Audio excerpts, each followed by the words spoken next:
ইসলামেরা কোরবান আসলে যারা জমিদার তারা ভাড়াটিয়া নিয়ে খুব বিপাকে পড়ে যায়। ভাড়াটিয়ারা আশা করে বসে থাকে জমিদারে মাংস দেবে।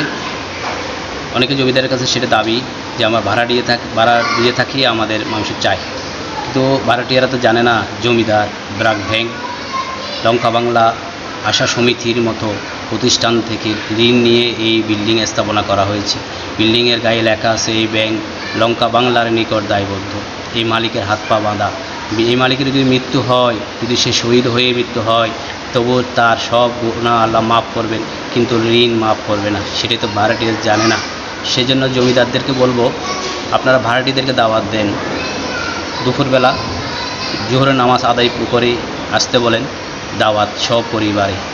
মসজিদের ইমামকে মুয়াজ্জিমকে সে দাওয়াত দেন, আশেপাশে প্রতিবেশীদেরকে দাওয়াত দেন।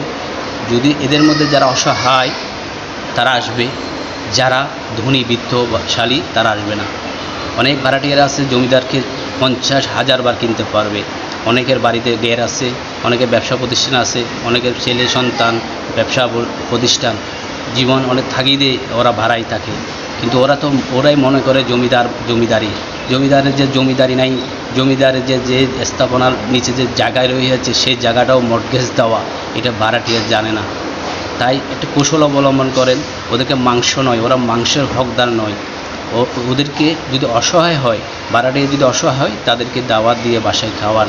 এর মধ্যে যারা অসহায় তারা আসবে, যারা বিত্তশালী ওরা আসবে না। অনেকে বাড়িতে চলে গেছে, আসার পর বলছে আমার মাংস কোথায়। ওদেরকে দাওয়াত দেন, যদি বিত্তশালী হয় আসবে না, যদি অসহায় হয় আসবে, ওদেরকে ভরপুর খাওয়ান।